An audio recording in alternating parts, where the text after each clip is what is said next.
சுரேஷ், நீங்கள் சொல்லுங்கள். இப்போ நான் ஒரு தலைப்பு ஒன்று கொடுத்தேன், என்ன நிலை எப்படிங்கிறத நீங்கள் டீட்டெயிலாக சொல்லுங்கள்.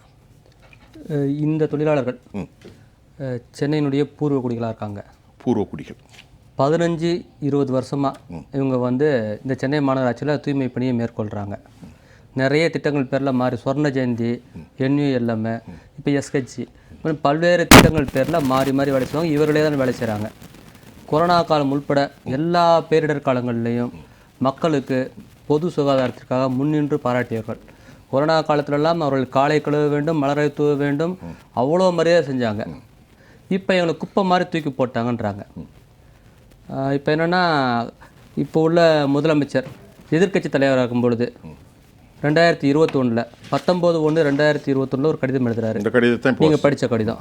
அந்த கடிதம் ரொம்ப தெளிவாக சொல்கிறாரு, இவங்கள் வழக்கில் உள்ள விஷயங்கள் பற்றி கவலைப்படாமல் இவர்கள் அனைவரையும் பணி நிரந்தரம் செய்யணும்னு சொல்லிட்டு இந்த கடிதத்தை ஒரு தொழிலாளரும் வீட்டில் பத்திரமா வச்சுருக்காங்க. எங்களுக்கு பணி நிரந்தரம் கிடைச்சிடும்னு சொல்லிட்டு அது தேர்தலில் போடுற தூர வாக்குறுதியாக போயிடுச்சு அப்படின்னு சொல்லிட்டு அந்த அந்த அந்த பகுதி ஃபுல்லாகவே இந்த கடிதங்களை சொல்லி நியாயமான்ற குரல் நீங்கள் யார் பத்திரிகைகள் போனாலும் கேட்குறாங்க. எங்களை பொறுத்தளவு இவருடைய பணி வந்து சட்டத்திற்கு விரோதமானதும் கூட. மாடல் எம்ப்ளாயராக இருக்க வேண்டிய அரசு, அரசியலமைப்பு சட்டத்தின்படி நடந்து கொள்ளுன்னு சொல்கிற அரசு அதிகாரிகளே தொழில் தகராறு சட்டத்தை மீறி சட்டத்திற்கு புறம்பாக வேலை செய்துள்ளனர். சரி, அதனால தான் நாங்கள் வந்து சட்டப்படி எங்களுக்கு வேலை கொடுன்னு கேட்குறோம். சரி, இப்போ இந்த தொழிலாளர்கள் வைத்திருக்கிற இந்த டிமாண்டு, அவங்க NULM திட்டத்திலேருந்து எங்கள் வேலையை விட்டு நீக்கி இருக்கிறது அரசுனா இது திமுக அரசு தானே? ஆமாம், திமுக அரசு. அப்போ திமுக அரசினுடைய மாநில தலைவர் 21ஆம் ஆண்டு 1வது மாதம் ஜனவரியிலே அவருடைய அறிக்கையில், வணக்கம், நான் ஸ்டாலின் எழுதுகிறேன். 10 முதல் 12 ஆண்டுகளாக NUML திட்டத்தின் சென்னை மாநகராட்சியினுடைய தற்காலிக தூய்மை பணியாளர்களை பணியாற்றி வந்த 12,000 பேரை நீக்கியிருப்பது வேதனை அளிக்கிறதுங்கார். இப்போ அவருடைய அறிக்கை எல்லார் கையிலும் இருக்குல்ல ஐயா, இதை கொண்டு காட்டினாங்களா? தாராளமாக இதை தான் நாங்கள் மக்கள் மத்தியில் காட்டுறோம். தமிழக முதல்வர் பார்க்கணும்னு கேட்குறோம். நீங்கள் எழுதின கடிதத்துக்கு நீங்களே முன்னுதாரணமாக, அவர் எழுதின கடிதம் தான் காப்பி இருக்குது. இதை தான் நாங்கள் பத்திரிகை மூலியமாகவும் வர்ற அரசியல் கட்சி தலைவர் மூலியமாகவும் இந்த கடிதத்தை காமிச்சு இந்த மாதிரி எழுதியிருக்காரு, எங்களுடைய எங்களுக்கு கஷ்டத்தை பாருங்கள், எலெக்ஷன்கான்னு சொன்ன வார்த்தை கிடையாது, நாங்கள் இதை உயிராக நினச்சிட்டு இருக்கோம், அந்த கடிதத்தை என்னைய மோசம் பண்ணிட்டாங்கன்றதை கேட்குறாரு. தமிழக முதல்வர் தலையிட்டு எங்களுக்கு வேலை கொடுக்கணும்னு கேட்குறாங்க. இல்லை, தலையிட்டுன்னு அவர் தானே சொல்லியிருக்காரு. வேலை கொடுக்குற இடத்துல அவருக்கு மேலே ஒரு அதிகாரி இருந்தால் அவர் தலையிட்டு பேச வேண்டும். அறிக்கை கொடுத்திருப்பது அவர். மே மாதம் ஆட்சிக்கு வருகிறார், ஜனவரி மாதம் அறிக்கை விடுகிறார். நாங்கள் இன்னும் கூட தெளிவாக ஒன்று சொல்கிறோம்.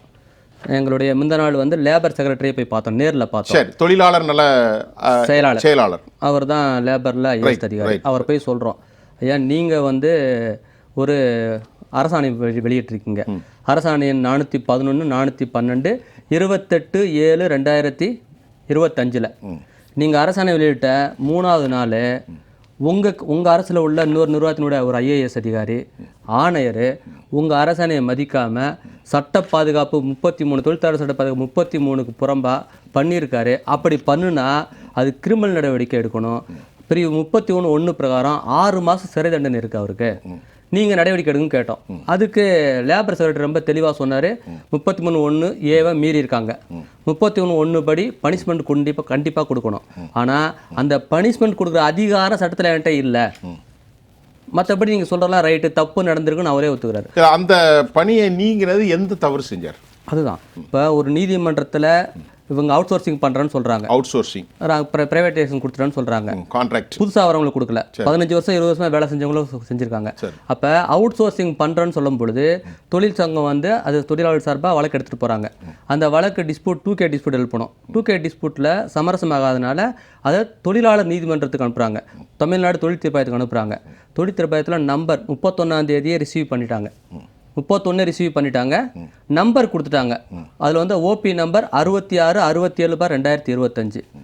ஒரு முறை நீதிமன்றத்தில் வழக்கு வந்துருச்சுன்னா இவங்க ஐடி ஆக்டில் ஒரு தொழிலாளிக்கு ஒரு பாதுகாப்பு கிடச்சிரும். 33(1)A பிரகாரம் அங்கே போய் அப்ரூவல் மனு முன் அனுமதி கேட்காம வேலை நீக்கம் செய்ய முடியாது. அப்படி செஞ்சாங்கன்னா சட்டவிரோதம், கிரிமினல் குற்றம், வயலேஷன் ஆஃப் லா. ஆமாம், அது செக்ஷன் 31(1) சொல்லுது. அதான் உன்பிரிவு 1A 1A பிரகாரம் அப்ரூவல் வாங்கணும். அப்படி வாங்கலைன்னா, வாங்காமல் வேலை நீக்கம் பண்ணிங்கன்னா சட்டத்திற்கு புறம்பானது, நீங்கள் தண்டனைக்குரிய குற்றம் என்ன தண்டனை 31(1) பிரகாரம் அவங்களுக்கு சிறை தண்டனை இருக்குது. 6 மாதம் சிறை தண்டனையோ 6 months 1000 அபராதமோ இரண்டும் சேர்ந்துமோ தண்டனைன்னு இருக்குது. இந்த தண்டனை அமுல்படுத்துறாருன்னா அரசு பண்ணணும். அரசுனா திமுக அரசு பண்ணணும். ஆனா செக்ரட்டரி ஒப்புக்கொள்றார். ரைட்டு, தப்பு நடந்திருக்குனாரு. தண்டனை அளிக்கிற அதிகாரம் சட்டத்தில் எனக்கு இல்லை. அவர் வச்சு he confessed her guilty but he didn't give. அவர் எந்த ஒரு என்ன செய்யறது ஒரு என்ன சொல்றது தண்டனை கொடுக்கும் அதிகாரம் எனக்கு இல்லை. அவர் ஒப்புக்கொள்கிறார். தண்டிக்கப்பட வேண்டிய குற்றம் பண்ணிடுறோம், ஒத்துக்கிறாங்க. தப்புதான். நாங்கள் நேற்று இது சம்பந்தமாக வந்து கன்சர்ன் கோர்ட்டு தமிழ்நாடு தொழில்நுட்பத்தில் போயிட்டு நீங்கள் தண்டனை கொடுங்கன்னு சொல்லிட்டு மனு போட்டிருந்தோம். அந்த கன்சல்ட் அது லேபர் ப்ரிசைடிங் ஆஃபீஸரும் மரியாதைக்குரிய மிஸ்டர் டாக்டர் முருகன் நேர்த்தியாக தொழிலாளர் வழக்குகளை கையாளக்கூடியவர்.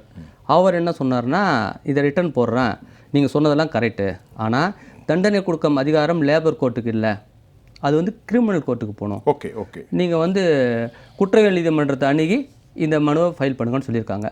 அந்த ஸ்டெப்பை ஒரு பக்கம் எடுத்துகிட்டு தான் இருக்கோம். அப்போது ஒரே அரசு தப்புன்னு சொல்லுது, ஒரே அரசு தப்பை பண்ணுது. இது ரெண்டத்தையும் வேடிக்கை பார்க்குது திமுக அரசு. சரி, வேறு எதுவும் குற்றவாளியும் அவங்க தான் இருக்காங்க, குற்றவாளிகள் தண்டிக்கூடிய இடத்துல அவங்க தான் இருக்காங்க. இது ரொம்ப நியாயம் அருமையாக கிடைக்குங்க, ரொம்ப டாப்பாக கிடைக்கும். சார் சொல்லுங்க. சார் சொன்னீங்க. சார் சொன்னதுலேருந்து ஒரு பாயிண்ட் சொல்லுங்க. போன மாதம் ஜூலை மாதம் சம்பளம் இன்னைக்கு வரைக்கும் தொழிலாளி கைக்கு வரல. இது ஆகஸ்ட்டு, இன்னைக்கு 7 ஜூலை மாதம் சம்பளம் இன்னைக்கு வரைக்கும் தொழிலாளி கைக்கு வரல. அதுக்கப்புறம் இப்போ அவங்க 3 மணி நேரம் வரைக்கும் கூட வேலை செய்வாங்கன்னு சார் சொல்லும்போது, சீன அதிபர் வரும்பொழுது 3 நாட்கள் ஒரு டைம் நேரம் காலம் பார்க்காம வேலை செஞ்சாங்க. முதலமைச்சர் கூட்டம், எந்த கூட்டம் வந்தாலும் நேரம் காலம் கிடையாது அவங்களுக்கு. அங்கே வேலை செய்யணும், துப்புரவுப்படுத்தணும். அப்போல்லாம் இவங்க தான் கண்ணுக்கு முன்னாலே தெரிவாங்க. அந்த சேர் பொருள்லேருந்து அந்த ப்ளீச்சிங் பவுடர் பொருள்லேருந்து காவா சுத்தம் பண்ணுற வரைக்கும் எல்லாமே இவங்க தான் பண்ணணும். நேரம் காலமே அவங்களுக்கு கிடையாது. சரவண பெருமாள் ஐயா சொன்ன விஷயங்களில் நான் சொல்ல வேண்டியது என்னென்னா, மனசு ரொம்ப கஷ்டப்பட்டு நோய் நான் 20 வருஷம் வாழ போகிறேன், அதுக்குள்ளே அடுத்த ஜெனரேஷன் இந்த நிலைமை மாறணும்னு சொல்லி ஆசைப்பட்ட விஷயங்கள். ஆனால் இந்த தூய்மை பணியாளர் செய்கிறாங்கல்ல, இவங்களுடைய வாழ்நிலை வந்து குறைஞ்சிக்கிட்டே வரும். எல்லாருமே 60 வயசுக்குள்ளே இறந்துடுறாங்க. அப்படி நான் உங்களுக்கு உதாரணம் சொல்கிறேன். தகவல் இருக்குமே. போன மாதம் 2 ஆக்சிடென்ட் விபத்து ஏற்பட்டுருச்சு. ஒருத்தவங்க வந்து ஒரு மாதம் பெட்லேயே இருந்தாங்க, எதுவுமே பண்ணல. நாங்கள் வாட்ஸ்அப்பில் வீடியோ எடுத்து போட்டதுக்கப்புறம் அந்த 6வது மண்டலத்தினுடைய A² பழனி அதிகாரி போயிட்டு 10 கிலோ அரிசியும் 5 லிட்டரு ஆயிலையும் கொடுத்து ஃபோட்டோ போட்டார். அருமை. அவ்வளோதான் அவங்க பண்ணது. அப்போ அவங்க 1 மாதம் ஹாஸ்பிட்டலுக்கு சம்பளமும் தரல அவங்களுக்கு. ஏன்னா என் தொழிலாளி இல்லை, வேலை செஞ்சால் காசுன்ட்டாங்க. முந்தா நாள் ஒருத்தங்க அடிபட்டு GHல அட்மிட் ஆகியிருக்காங்க. ரெண்டாவது என்னென்னா, ஜெகதீஷ் சார் சொல்லும்போது இது பின்னால் தனியார் மையத்துக்கு பின்னால் ஏதோ இருக்குன்ற ஒரு விஷயம் பண்ணும்போது என்ன இருக்குன்னா, மாதம் 270 கோடி, 10 ஆண்டு ஒப்பந்தம், 2700 கோடி பணம் பின்னால் இருக்கு. இதில் என்னென்னா, தொழிலாளிங்க பேசின ஆதாரம் எல்லாம் பேச முடியாதுன்றால தொழிலாளிங்க பேசின மொழியை சொல்கிறான். இதுக்கு பின்னால் சென்னையில் உள்ள பவர்ஃபுல் அமைச்சரும் ஆணையருக்கும் தனியார் மையப்படுத்துறதுல இந்த கான்ட்ராக்ட் எவ்வளவு? 10 வருஷம் 2700 கோடி. தமிழ்நாட்டுக்கு 2700 கோடி, 3000 கோடி ஆந்திராவில் உள்ள கம்பெனிக்கு, ராம்கின்ற கம்பெனிக்கு. இதெல்லாம் எடுத்துகிட்டு போயிடணும். இதில் வந்து என்ன தனி சிறப்பு ஆதாயம் ஏதோ இருக்குன்னு தொழிலாளிங்க மத்தியில் ஒரு பெரிய பேச்சு. 100% இருக்கு சார். ரெண்டாவது என்னன்னா, நீங்கள் சொல்லும்போது சொன்னீங்க முதலமைச்சர் வந்து பட்டியலினம். நான் அதுக்கு இதில் வந்து நாங்கள் ஜனம் கூட வாழ்கிறோம். நான் 7 நாள் அங்கேயே தான் படுத்திருக்கேன், பக்கத்தில் ரூமில் போட்டு அங்கேயே தான் இருக்கேன். நாங்கள் தொழில் கூட, வக்கீல் தொழில் கூட போகாமல் இங்கேயே வழக்கறிஞர்கள்லாம் இருக்கோம். என்னன்னா, அருந்ததியர், ஆதி திராவிடர், அனைத்து ஜாதி ஏழைகள், பெண்களில் மிகப்பெரிய எண்ணிக்கையில் வந்து கணவன் இழந்த பெண்கள், ஒற்றை பெற்றோர் இவங்க வேலை செய்கிற பணி. அப்போ சென்னையினுடைய இந்த பட்டியலன் ஒரு வார்த்தைக்காக நெறியாளர் வந்து வருத்தப்படும் போது ரொம்ப கஷ்டமாக இருக்கு. இப்போ என்னென்னா, இந்த நிலையில் உள்ளவங்கள சமூக நீதி பேசுகிறாங்க. எது சமூக நீதி? சனாதானம் என்பது மேலே உள்ள வளராமல் கீழே தள்ளுறது பேர் சனாதானம். இந்த கடைசி நிலை மக்கள் இந்த வேலை செஞ்சு தான் குழந்தைங்க நல்லா படிக்கணும்னு ஒரு படி ஏறும் பொழுது எட்டி உதைக்கிற வேலை தான் பண்ணுறாங்க. இவர் துணை முதலமைச்சர், நம்ம துணை முதலமைச்சர் வந்து உதயநிதி ஸ்டாலின் மாமன் ஒரு படம் எடுத்தார்.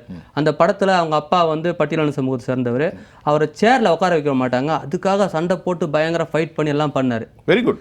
இவங்க எனக்கு சேரில் உட்கார வைக்காதீங்க, என் சேரை பிடுங்காதீங்க, என்னை கீழே பள்ளத்தில் தள்ளாதீங்கன்னு கேட்குறாங்க. அவங்க கோரிக்கை பார்த்தீங்கன்னு வச்சுங்க, முதல்வரே துணை முதல்வரே எல்லா இடத்துலையும் அவங்க போகிற கூட்டத்தெல்லாம் பேசுவாங்க. பிரியாணி சாப்பிட்றாங்க கூட உட்காந்து பிரியாணி சாப்பிட்றாங்க. உன் வாழ்க்கையை பறிச்சுட்டு பிரியாணி சாப்பிட்றாங்க. இதுதான் ஏமாத்துற வேலைன்றது. பிரியாணி கொடுத்துட்டு வாழ்க்கையை அழிச்சிடுறாங்க.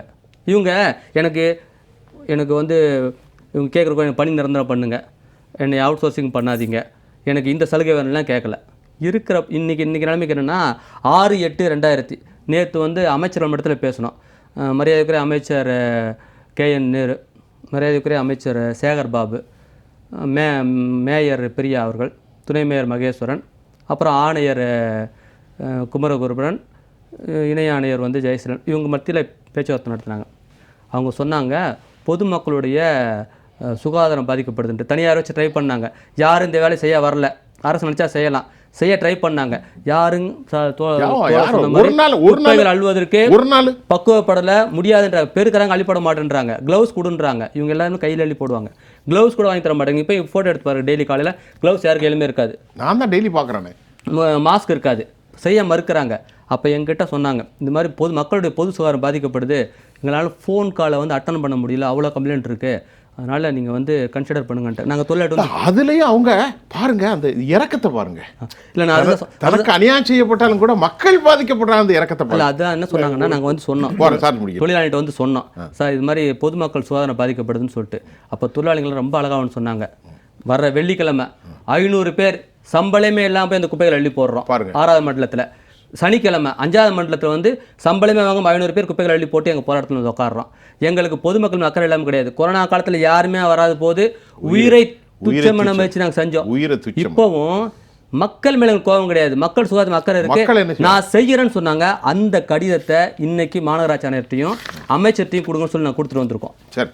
ஸோ நீங்கள் பார்த்தீங்கன்னா அமைச்சர்கிட்ட போயிட்டு உங்களுக்கு வந்து பதிவோட காட்டுறேன்.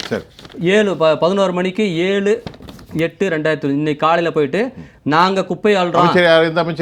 அமைச்சர் KN நேரு அமைச்சர். ஆனால் சென்னையினுடைய அமைச்சராக பிரதான அமைச்சராக இருக்க சேகர் பாபு அவங்க மேலே பேச்சுவார்த்தை நடக்குது. அவங்க கையில் அதை சேர்த்துருங்கன்னு சொல்லிட்டு கொடுத்துட்டு வந்திருக்கோம். இன்னைக்கு வரைக்கும் பேச கூப்பிடல. குப்பையை அள்ளுறான்னு சொல்கிறோம், காசு வாங்காமல் அள்ளுறோம், பொதுமக்களை காப்பாற்றுறோன்னு சொல்கிறோம். சொல்லுங்கள் சுரேஷ். ராமன் சார் பேசும்போது சொன்ன விஷயங்கள்னு சொல்கிறேன்.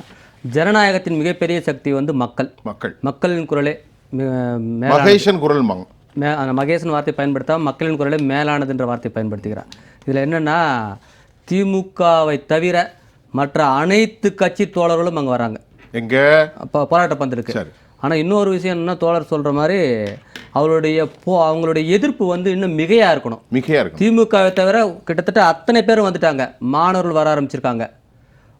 ரோட்டில் போகிற சாதாரண ஜனங்கள்லாம் வந்து தண்ணி வாங்கி கொடுத்துட்டு போகிறாங்க.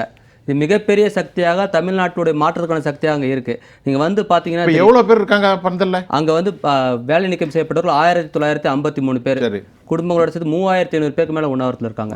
7வது மண்டலத்தில் சேர்ந்தவங்களும் சேர்ந்து உண்ணாவிரத்தில் இருக்காங்க. அப்படின்னா இங்கே வந்து எதிர்கட்சிகள்லாம் இதில் வந்து கண்டுக்காமல் போகிறதுக்கான வாய்ப்பே இல்லை. மரியாதைக்குரிய விடுதலை சிறுத்தைகள் கட்சியினுடைய திருமாவளவன் அவர்கள் வந்து பார்த்துட்டு நான் முதலமைச்சர்கிட்ட போய் பேசுகிறேன்னு சொல்லிட்டு வாக்குறுதி கொடுத்துட்டு போனார். பேசிட்டு உங்களுடைய விஷயங்கள் முதலமைச்சர் கவனத்துக்கு சொல்லியிருக்கான், பரிசீலனை உள்ளதுன்ற தகவலையும் எங்களுக்கு சொல்லியிருக்காரு. அப்படின்னா அதாவது தவிர்க்கவே முடியாத போராட்டமாக இருக்குது எதிர்கட்சிகளால். என்னென்ன இன்னொரு விஷயம் நான் சொல்லணும்னா, இது வந்து ஒரு மாநகராட்சி அப்படின்னா அதனுடைய ஜீவாதார பணி நகரை சுத்தம் செய்வது. ஜீவாதார பணி செய்கிறவங்க இவங்க, அடிப்படை இவங்க தான். இவங்களை அவுட் சோர்சிங் பண்ணிவிட்டு மற்றவங்க யார் வேலை செய்ய போகிறா? இந்த கேள்வி. அதே நேரத்தில் தமிழ்நாடு முதல்வருக்கும் மாநில அரசுக்கும் ஒரே ஒரு கேள்வியை சொல்லிக்கிறார், அரசு முன்மாதிரியாக இருக்கணும். 1953 பேரை ஒரு மாநகராட்சி ஆணையர், அரசு பணியில் உள்ள இந்திய ஆட்சி பணியில் உள்ள ஒரு IAS அதிகாரி சட்டத்தை மீறி செஞ்சுருக்காருன்னா உங்கள் மாநில அரசு சட்ட பாதுகாப்பு பேச முடியுமா? நாளைக்கு அவர் மேலே நடவடிக்கை எடுக்க போகிறீங்க. இது வந்து நாளைக்கு மக்கள் மத்தியிலையோ இல்லை தமிழ்நாடு மத்தியிலையோ இந்த அரசின் மேலே மிகப்பெரிய கெட்ட பேரை உருவாக்கும். அதனால் தயவுசெய்து தலையிட்டு அவர்களுக்கு நாங்கள் வேற எந்த பழையபடி 31/7/2025 எப்படி பணி செஞ்சாங்களோ அதே பணியை கொடுங்க. மக்களை காப்பாற்ற நாங்கள் ரெடியாக இருக்கோம், வேலை செய்ய நாங்கள் ரெடியாக இருக்கோம். Very good. இது ஆகஸ்ட் 15 சுதந்திர தினம் வருது, கொண்டாட போகிறாங்க. தூய்மை ஒரு உறுதிமொழி எடுக்கிறாங்க. நிரந்தரம் இல்லையேல் சுதந்திரம் இல்லை, சுதந்திரம் எனது பிறப்புரிமை என முழக்கமிட்டு வருகிறார்கள். மாணவர்கள் ஆதரவு தெரிவித்து வருகிறார்கள்.